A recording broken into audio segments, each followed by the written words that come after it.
할렐루야. 하나님이 저와 여러분을 사랑하십니다. 하나님은 사랑이십니다. 그러나 하나님이 사랑이시다 이것만 아는 사람들은 반만 아는 겁니다. 하나님은 공의의 하나님이십니다. 그래서 정말 하나님을 찬양하는 사람은 여호와의 인자하심이 사랑하심이 영원한 것을 찬양하고 또 공의의 하나님의 진실하심을 찬양을 하는 것입니다. 하나님께서는 사랑과 공의를 가지고 이 세상을 다스려 가십니다. 우리 한 사람 한 사람을 다스려 가십니다. 우리는 이것을 분명히 알고 하나님을 하나님 되게 해드리고 하나님을 잘 섬겨야 될 줄로 압니다. 다윗은 이런 하나님을 잘 섬겨오다가 안위에 빠져가지고 범죄를 하게 됐지요. 그 범죄를 은폐하려고 했지만 하나님께서는 나단 선지자를 보내셔가지고 다윗의 죄를 책망을 하십니다. 그리고 그 죄로 인해서 너의 집안에 계속 재앙이 있을 것이다. 이렇게 무섭게 말씀을 하십니다.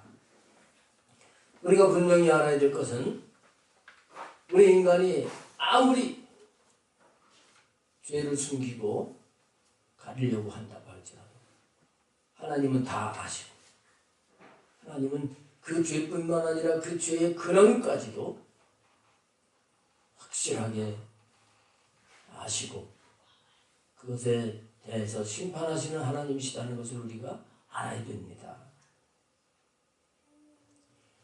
그래서 이것을 안다고 하면 우리는 그 죄를 짓지 않으려고 해야 됩니다. 죄를 이기는 자가 되어야 됩니다. 피 흘리기까지 죄와 싸워서 죄를 이겨야 됩니다. 그러면 하나님께서 왜 하나님 사랑하신다고 하는데 그 좀 잘못한 것 때문에 이렇게 하나님이 무섭게 하실 수가 있나? 혹시 이렇게 생각하는 사람이 있을 수 있습니다. 다윗이 지금까지 너무나 잘했잖아요. 근데 한 번 전쟁에 나가지 아니하고 그래서 간음죄와 살인죄를 졌다고 하나님은 무섭게 다윗에게 징계를 하십니다. 이런 하나님을 보면서 우리는 난 무섭다 이렇게만 생각하면 안 되겠어요. 하나님이 이렇게 다윗에게 하시는 것은 진정 다윗을 사랑하시기 때문에 그런 것입니다. 그래서 우리가 하나님을 섬기는 가운데 죄 지면 하나님이 벌을 주시지 하고 두려워하는 마음도 가져야 돼요. 이 마음이 전혀 없으면 안 된다고 봅니다. 하지만 우리는 하나님이 나를 사랑하시고 나에게 은혜 베풀어 주신 것을 알고 내가 형편이 없는데도 불구하고 독생자 예수님을 통해서 나를 구원해 주신 그 은혜를 알고 감사해서 은혜를 보답하는 뜻으로 하나님이 싫어하시는 죄를 멀리하고 죄를 안 짓기 위해서 싸우는 자가 되어야 돼요. 우리를 사랑하시는 하나님의 뜻은 예수님을 통해서 죄를 씻어주시고 그리고 우리를 거룩하고 또 흠이 없고 책망받을 것이 없는 자로 세우시려고 하셨다. 골로새서 1장 22절에 이렇게 분명하게 말씀을 하고 있습니다.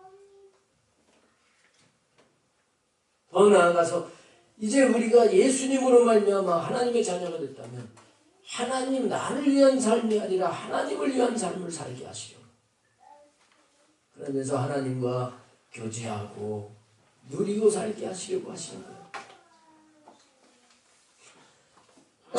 이것을 원하시는 하나님은 범죄했을 때 그 범죄 죄의 대가를 치러서 다시 죄악 속에 빠지지 않게 하시는 하나님이신 것입니다.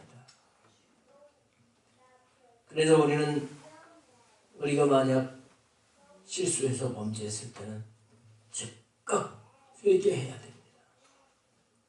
그 회개가 어물어물 그냥 이렇게 적당하게 하는 회개가 돼서는 안 되지.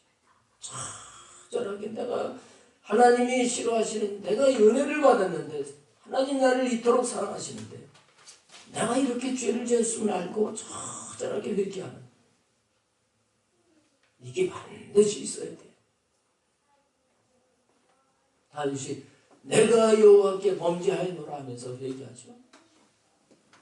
이 자백이 있어야 됩니다.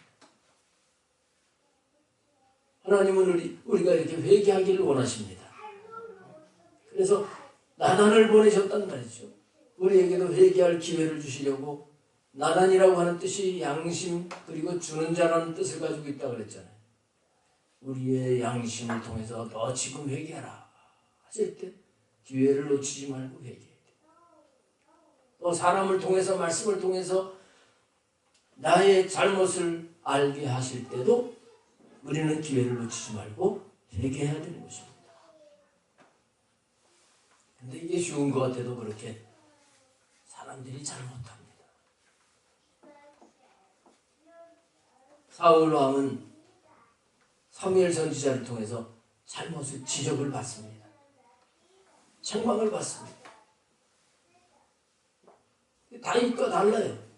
사울 왕은 변명을 합니다. 합리화시킵니다. 이렇게 하면 희망이 없어져요. 다윗은 그렇지 않습니다. 내가 잘못했다.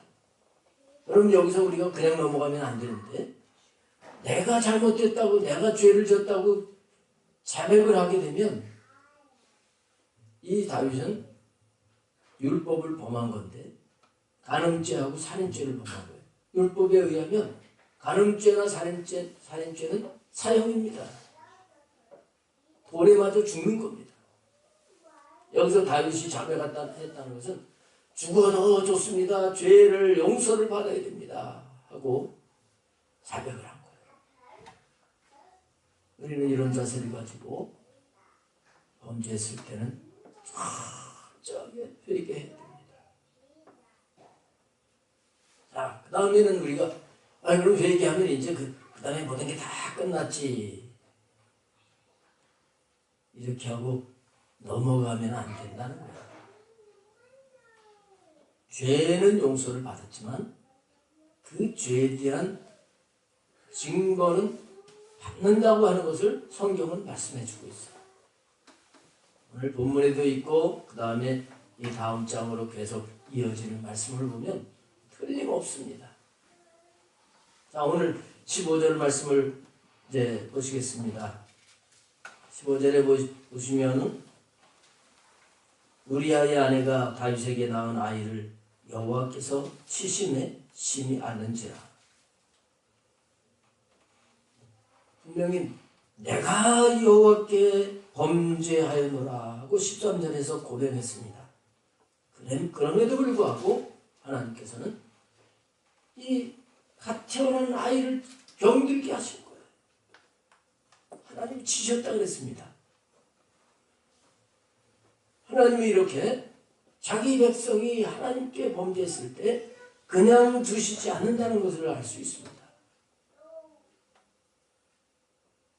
하나님께서는 예수 그리스도를 보내셔서 십자가에서 피 흘려 그 보혈을 흘려주심으로 우리의 모든 죄를 용서해 주셨습니다. 우리의 원죄도 사해 주시고 과거에 지은 모든 죄도 그 보혈로 씻어주시고 우리가 앞으로 지을 죄까지도 예수님은 십자가에서 다 담당을 하신 것입니다. 그러나 그 죄, 십자가의 보혈로 죄의 사함을 받지만 죄에 대한 결과가 온다는 사실을 알아야 돼요. 부모가 자녀의 잘못하게 되면 용서해 줍니다. 그러나 다시는 그렇게 하지 않기 위해서 야단을 치거나 또 회초리를 들거나 벌을 준단 말이에요.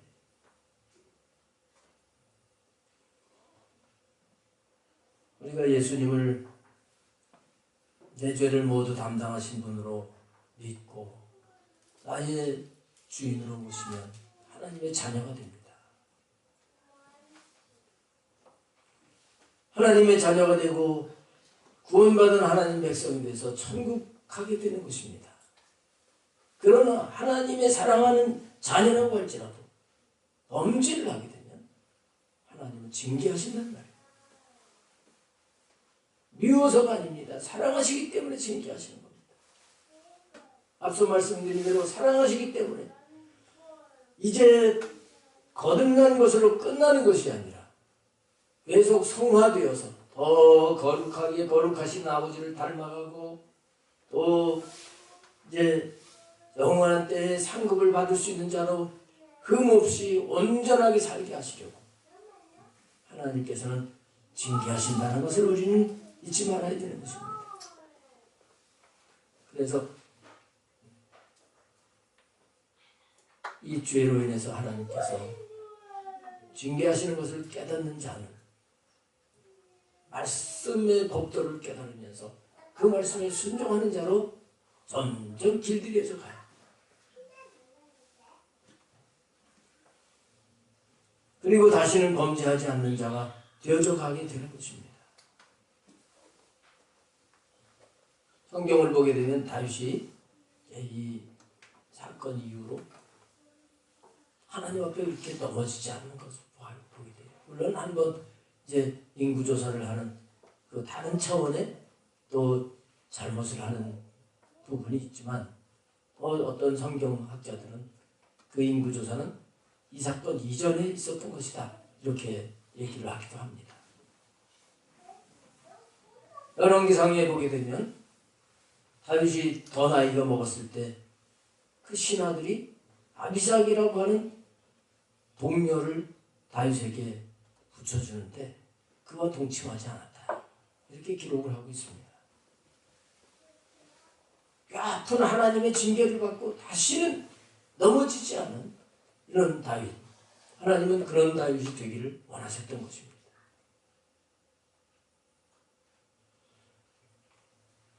그래서 우리는 하나님의 징계가 있을 때 이걸 잘 대처해야 됩니다. 다윗은 어떻게 했는가? 우리 한번 보시겠어요?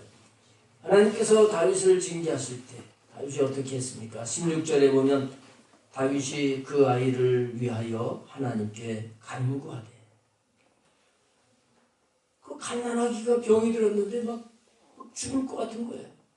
그때 다윗이 뭘 했습니까? 간절히 기도했다는 겁니다. 그냥 한번 기도해 본 게 아니라 간절히 기도하는 게 간구입니다. 요즘 어린아이가 아프면 어떻게 합니까? 어떻게 합니까?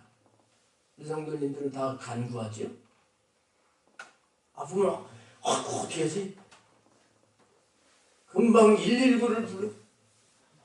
아니면 내 차에다가 태워가지고 병원으로 달려가는 거예요. 이 아이가 왜 아픈지 하나님으로부터 온 그런 아픔인지를 생각도 하지 아니하고 그냥 병원으로 달려갑니다. 이건 하나님의 사람의 방법이 아니에요. 다윗은 하나님께 아이를 위하여 간구했다.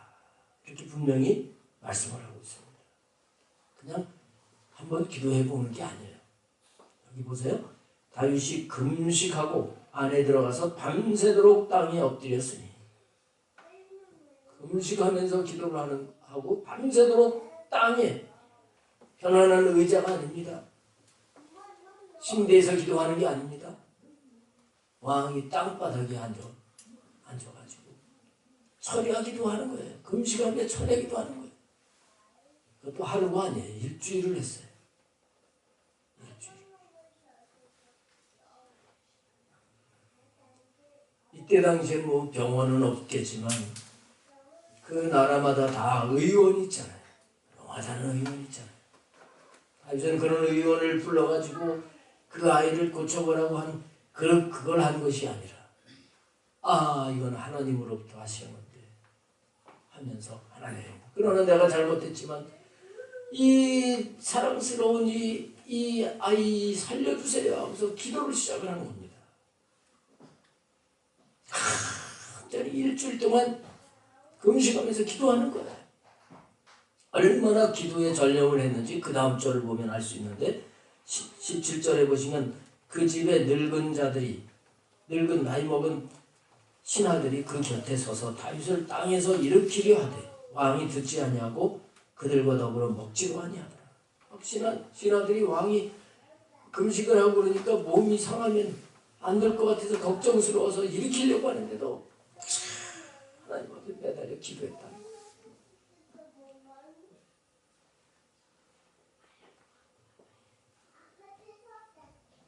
이 일주일이라고 하는 기간 아주 중요한 기간입니다.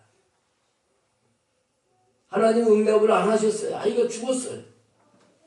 그러나 이 일주일 다윗이 처리하면서 금식하면서 기도한 이 기간 다윗을 다윗되게 한 기간인 줄로 믿습니다. 하나님이 다윗을 수술하시는 기간이었어요. 수술하시는 거예요. 응답은 하지 않으셨습니다. 아이가 죽었습니다. 18절에 보면 분명히 죽었습니다. 어떻게 보면 하나님 예정하시죠. 아니 그 아버지가 잘못했다고 애까지 그렇게 기도 응답도 안 하시고 죽이시나요? 그건 우리 인간적인 생각이에요. 하나님의 뜻은 더 놀라운 데 있습니다. 다윗이 7일간 어떻게 보면 헛수고한 것 같습니다. 근데 헛수고가 아니에요. 이 과정 속에서 다윗은 철저하게 회개했고 다시는 범죄하지 않는 자로 거듭나는 겁니다. 하나님의 수술을 받는 거예요. 이제는 새로운 삶을 사는 그런 자로 바뀌어지는 거예요. 어떻게 그렇게 해석을 할 수 있느냐? 시편을 보면 알 수 있다. 시편 51편 10절 말씀에 보면 하나님이여 내 속에 정한 마음을 창조하시고 내 안에 정직한 영을 새롭게 하소서. 이걸 다른 말로 하게 되면 하나님 다시 짓지 않게 나를 아주 치료해 주세요. 아주 수술을 해서 싹 이 속을 바꿔주세요. 이런 기도를 한 것입니다. 맞은 것보다 용서 그냥 받는 것 그 자체보다 하나님이 우리에게 기대하시고 원하시는 것은 우리가 징계를 통해서 고난을 통해서 더 아름답게 형성이 되고 더 견고한 믿음, 순수한 믿음, 손겨는 양심 이런 존재로 바꾸시려고 하시는 것이 하나님의 뜻이라는 것을 우리가 알아야 되는 것입니다. 이게 더 중요한 거예요. 근데 사람들이 이런 부분들을 간과해버리는 거예요. 네.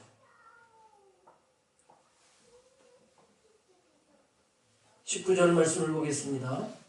네. 18절에 그 아이가 죽었지요? 근데 다윗의 신하들이 왕한테 가서 아이가 죽었다고 말을 못해요. 아이가 살아있을 때도 그냥 말려도 그냥 땅에 주저앉아가지고 기도를 하는데 아이가 죽었다고 그러면 왕이 그냥 화가 나가지고 그 분노에 너희들 뭐 했냐 하면서 다 처형을 하나 이러면 자기들이 해가 올 것 같은 이런 생각을 하게 되는 겁니다. 그래서 말을 못하고 있어요. 근데 19절에 보면 다윗이 그의 신하들이 서로 수군거리는 것을 보고 말을 못하고 아이가 죽으니까 신하들이 어떻게 하지? 하고서 의논을 하는 거예요.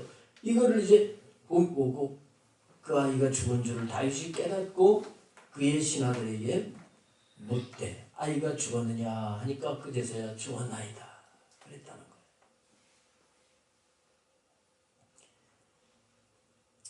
자, 죽은 게 확인이 됐습니다. 일주일 동안 그렇게 기도했는데도 하나님이 그를 데려가셨어요.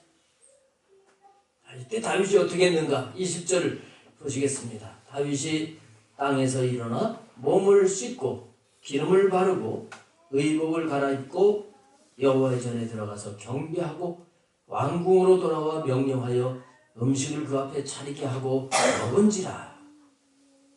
완전히 180도 이게 태도가 달라지네. 마치 애들이 막 놀다가 그냥 뭘 주면 금방 해 하고서 눈물이 그냥 아직 남아있는데도 그 얼굴은 한밭꽃을 피는 것처럼 확 달라졌어요. 자, 여기서 우리가 배워야 됩니다. 다윗이 왜 이렇게 했을까? 속 따르고 겉 따르는 그런 사람인 거예요? 아니에요. 다윗은 이 아이를 죄 때문에 죄의 결과로 생긴 이 아이를 데려가시는 것이 하나님의 뜻이로구나. 그 갓난아이가 죽을 때 얼마나 부모의 마음이 아프겠어요. 이 모든 것이 하나님의 뜻이로구나 하고 다윗은 그 하나님의 뜻에 순종하는 자세입니다. 데려가셨는데 인간이 피조물인 인간이 창조주가 하시는데 뭘 어떻게 하겠습니까? 대항을 하는 게 잘하는 겁니까? 하나님이 하시는 것에 대해서 내가 낙심하는 게 잘하는 겁니까? 아니란 말이에요. 그래서 다윗은 훌훌 털고 일어나서 밥차리라 그래가지고 일주일 동안 금식하다가 얼마나 그냥 맛있게 먹겠어요. 이런 모습을 보였던 것입니다. 오늘 우리는 하나님께서 우리에게 징계를 하실 때 그 징계가 이제 고난, 환난이라고 하는 것으로 오잖아요. 그럴 때 이 다윗과 같은 자세를 가져야 됩니다. 이건 중요한 거예요. 이건 아주 중요한 부분입니다. 여기서 다윗이 한 행동은 어떤 것과 같으냐면 어린아이가 잘못했어요. 잘못해서 엄마가 맴매하는 거예요. 너 이거 잘못했어. 왜 거짓말해? 너 남의 거 훔쳤어. 그러고서 아이를 때리는데 이 아이가 도망가지 않고 엄마를 욕하고 그냥 나쁜 엄마야 그렇게 도망가지 않냐고 엄마 품으로 확 달려들면서 엄마 잘못해서 다음에는 안 그렇게. 엄마가 몇 대를 더 때려도 그냥 그거 맞으면서라도 엄마 품에 안기는 아이와 같은 자세예요. 하나님, 제가 이런 고통을 통해서라도 저를 잘 만들어주세요. 저를 온전하게 빚어주세요. 다시는 넘어지지 않는 자가 되기 원합니다. 하나님이 그에게 행하신 징계를 그대로 받아들인 거예요.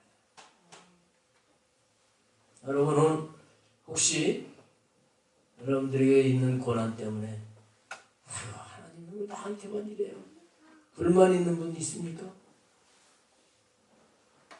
그런가 하면 열심히 해도 안 되고 낙심하는 분도 혹시 계십니까? 그 생각을 버리고 하나님이 이 고난을 통해서 나를 더 좋게 만들어 가십니다. 하나님의 놀라운 계획을 기대하시는 은혜가 있기를 바랍니다. 회개한 후에 어떤 사람들은 지난날 잘못한 걸 자꾸 생각을 하면서 거기 매이는 사람들이 있습니다. 그러면서 내가 그때 잘못하기 때문에 지금 이렇게 힘들지 그러면서 자꾸 그렇게 생각을 하는 사람들이 있습니다. 잘못된 생각이죠. 회개했으면 하나님이 용서해 주십니다. 여러분들이 분명히 내 죄를 깨닫고 예수님의 보혈을 의지해서 회개했으면 그 죄는 없어졌어요.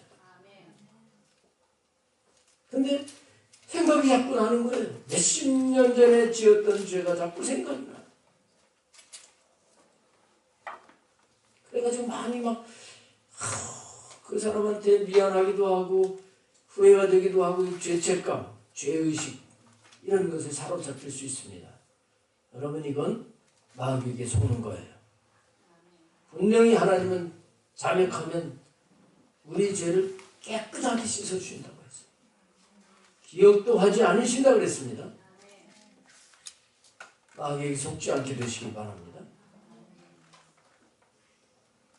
근데 그 잘못하는 것 때문에 징계를 하시는 그 부분이 있단 말이죠. 그럼 이걸 통해서 그거 옛날에 죄가 용서받지 못했나 보다 하고서 자꾸 그걸 회개하고 그럴 게 아니라 이 고난을 통해서 이제는 내가 하나님이 기뻐하시는 자를 만드시려고 나를 통해서 더 놀라운 계획을 이루어가시는구나 하면서 그 고난을 감사하면서 일어나는 여러분 되시길 바랍니다. 이건 아주 중요한 것이란 말이죠. 하나님은 다윗을 통해서 놀라운 계획을 이루어 가시는 거예요. 그 다윗을 통한 큰 계획은 다윗이 솔로몬을 낳고 그 솔로몬이 또 자식을 낳고 해서 예수 그리스도를 보내셔서 이 온 세상을 구원하시려고 하시는 이 계획을 가지고 계신 거예요.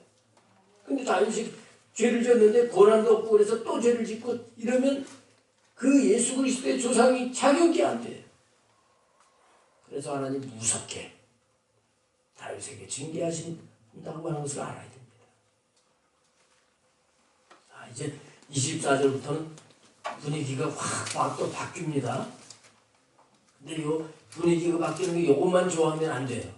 앞에서 분명히 철저하게 처절한 회개 그리고 하나님의 징계를 그걸 감상으로 받아들이는 하나님의 뜻에 순복하는 이게 된 후에 일어난 일이라고 하는 것을 잊지 말아야 되는 것입니다. 자, 24절 보세요. 다윗이 그의 아내 밧세바를 위로하고 그에게 들어가 그와 동침하였더니 그가 아들을 낳음에 그 이름을 솔로몬이라 하니라. 여호와께서 그를 사랑하사 선지자 나단을 보내 그의 이름을 여디디아라 하시니 이는 여호와께서 사랑하셨기 때문이더라. 하나님께서 솔로몬을 주셨다. 솔로몬이 뜻이 뭐예요? 솔로몬은 히브리어로 샬롬 같은 겁니다. 평화를 주셨다.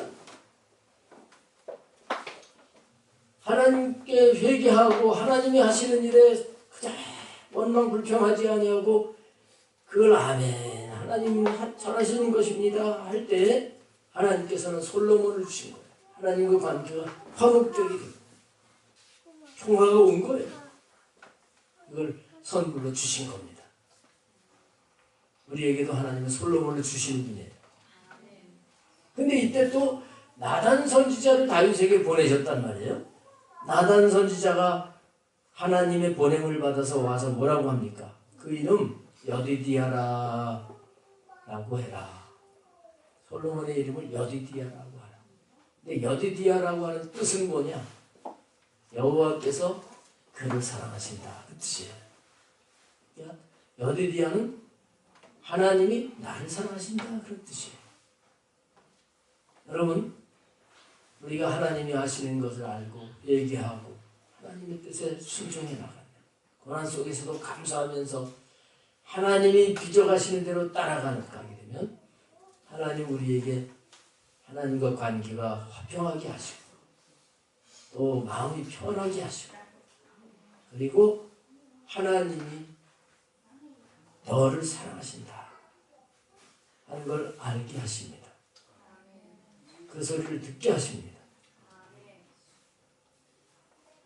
아마도 우리 성도님들 지금까지 살아오시면서 하나님께서 나단 선지자를 보내셔가지고 여디디아 이렇게 얘기하게 하셨을 것 같아요. 나단이라고 하는 뜻이 양심이라고 그랬죠? 이 양심, 이 영에서부터 내가 너를 사랑한다. 나는 고난 속에서 막 기도하다 보니까 내가 잘못한 것을 깨닫게 되고 그러면서 하나님 정말 하나님이 하시는 게 맞습니다 하면서 내가 항복합니다 이렇게 했을 때 이렇게 막 기도하고 났을 때 하나님이 솔로몬을 주신 경험이 있으십니까? 없으십니까? 마음이 평안해지면서 그리고 이 속에서부터 내가 너를 사랑한다. 하나님 나를 사랑하시는 게 함께 경험하셨죠? 그뿐만 아니라 나는 고난받아서 이렇게 좀 힘든 부분이 있는데 주변에 있는 사람들이 하나님이 보내셔가지고 나단이 한 말을 하게 하실 수 있어요. 집사님, 하나님이 사랑하셔서 그런 거예요. 이 말을 들으시길 바랍니다. 하나님이 나에게 내가 나 사랑한다 하고 말씀하시는 걸 믿으시기 바랍니다. 그걸 감사함으로 받으시기 바랍니다. 분명히 하나님 앞에 구원을 받아서 자녀된 사람들은 징계라도 고난이라도 그게 축복입니다. 하나님이 실수하시는 게 아니에요. 사랑하시기 때문에 그렇게 하신 거예요. 그래서 그 이름을 여디디아라 하라. 하나님이 사랑하신다. 이렇게 말해줄 때 그걸 아멘으로 받으세요. 아직까지 그런 거 들어보지 못한 분은 오늘 이 시간에 제가 나단 역할을 하는 겁니다. 여러분 하나님이 사랑하십니다. 하나님이 여러분을 사랑하세요. 지금 다윗은 이 태어난 갓난아기가 죽었어요. 근데 하나님은 그 슬픔이 있었지만 다시 물론 또 1년이라고 하는 시간이 지나간 거죠. 솔로몬을 주시면서 내가 사랑한 거야. 그 아들 죽었을 때 네 마음이 아팠지. 그러나 내가 사랑했기 때문에 그런 거야. 여디디아를 주시는 하나님이신 것을 오늘 우리가 깨달아야 될 줄로 믿습니다. 그래서 우리가 정말 하나님 앞에 철저하게 회개하고 징계에 순복을 하면 하나님은 지금도 우리에게 평화를 주시고 사랑을 해 주신다고 하는 것을 알아야 되는 것입니다. 첫째 아담은 하나님 말씀에 불순종을 했어요. 그래서 우리에게 고통을 갖다 줬습니다. 저주를 갖다 줬습니다. 그러나 둘째 아담 예수 그리스도는 이 땅에 오셔서 우리 대신 고난을 받으시고 하나님의 뜻에 순복을 하셨습니다. 그래서 우리가 하나님과 평화의 관계, 화목의 관계가 되었어요. 근데 죄를 지게 되면 이것이 다시 억울해지게 되는데 우리가 다시 주님의 십자가의 보혈을 의지해서 회개하고 주님 앞으로 돌아가게 됩니다. 다시 솔로몬을 주시고 여디디아 해주시는 은혜를 받게 되는 것입니다. 실제로 솔로몬 시대에는 평화가 왔어요. 다윗 시대 때는 전쟁이 많았습니다. 근데 솔로몬 시대 때는 전쟁이 없었어요. 하나님은 약속을 지키시는 분이십니다. 근데 여기서 한 가지 짚고 넘어갈 것이 있습니다. 솔로몬이라고 하는 이 샬롬이라고 하는 뜻에는 평화라고 하는 뜻만 있는 게 아닙니다. 샬롬이라고 하는 뜻에는 뭐가 있느냐? 완전함, 순결함, 결점이 없는 이런 뜻을 가지고 있어요. 그래서 하나님께서는 우리가 처음 예수님 믿었을 때 평안을 맛보게 하신 것으로 끝나는 것이 아니라 우리가 잘못한 부분들을 징계하시면서 우리로 하여금 더 완전하고 더 순결하고 결점이 없는 그런 자를 만드신다고 하는 것을 깨달아야 될 줄로 믿습니다. 이것은 우리가 평화의 왕이신 주님의 통치를 성령님 안에서 받을 때 분명히 될 수가 있음을 알아야 되는 것입니다. 마지막으로 26절부터 31절까지는 암몬 자손의 랍바성을 쳐서 점령을 하게 하셨다. 그런 말씀입니다. 거의 1년간, 짧으면 1년이고 길면 한 2년이라고 볼 수 있습니다. 그게 대충 잡으면 2년 정도 가까이 되는 거죠. 앞에 이제 1장의 1절을 보게 되면 요압이 이 랍바성을 정복하기 위해서 전쟁에 나갔어요. 다윗은 그 전쟁에 안 나갔던 겁니다. 그리고 세월이 흐른 거예요. 하나님이 다윗이 범죄하니까 이기게 하시지 않았던 겁니다. 근데 회개하고 하나님 관계가 완전히 회복되니까 하나님이 그 해결되지 못한 문제를 해결해 주셨다는 거예요. 랍바성을 정복을 했습니다. 요압이 거의 다 정복을 해놓고 다윗을 부릅니다. 내 이름으로 내가 정복했다고 하는 그 영광을 내가 안 받겠습니다. 왕이여 오십시오. 그래서 다윗이 군사를 이끌고 나가서 정복을 했다. 정복한 결과는 어떻게 됐습니까? 그 암몬 왕이 쓰고 있던 그 왕관, 보석 있는 왕관을 다윗이 쓰게 됐고, 그들이 가지고 있던 그 귀중품들을, 전리품을 뺏어오게 됐다.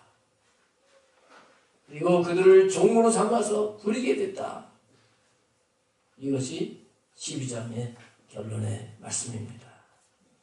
여러분, 우리가 하나님과 관계가 바로 되면 안 되는 것이 될 것입니다. 묶인 것이 풀어집니다. 막힌 것이 뚫어지고요. 이 약속을 믿으시길 바랍니다.